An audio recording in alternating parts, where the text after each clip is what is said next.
bairro de Madiki Kavel, nós temos seguro 170 casas dentro da área aqui e a sociedade é socialmente responsável para criar recreação para o bairro. E agora nós contribuímos nesse sentido, que nós põe street soccer field com uma combinação de 3 elementos.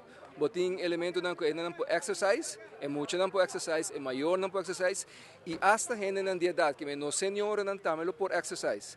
Behalve isso, nós zorgamos também para playground. O playground também bandi para trás, porque agora é parte de segurança para muito não e street soccer mesmo. Para não exercer deporte de street soccer que basta em tempo na Guiana. Que me assim eigenlijk te contribuindo com o aanleg de street soccer, o elemento no exercício e a parte de playground. Bairro aqui verdade é um bairro hobby duche. Hobby duche, mas tudo aí na gama bima para passar bom, não tem problema nem nada. E o homem está mais contente e mais orgulhoso do que nós aqui não.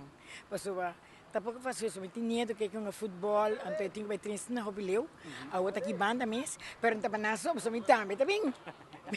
O projeto aqui é um projeto integral, não é unicamente um fel chiquito de futebol, sino também tem parte onde nós chamamos outdoor gym, que é algo muito popular atualmente no Brasil, Colômbia, Venezuela, diferentes caminhantes assim, de uma maneira onde gente grande ou gente jovem não pode fazer exercício de aire livre que conem.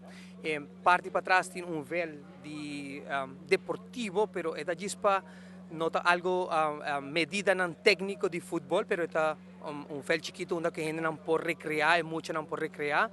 E a gente grande também pode recrear e parte para trás também tem parte onde também tem sintético gras e tem parque para muito chiquito, parque sintético onde é muito não pode também divertir. E onde é lugar também tem diferentes stools onde a gente também por sinta que é projeto integral onde a full família pode recrear su mês de solo lugar. Esse é o projeto de Madiki.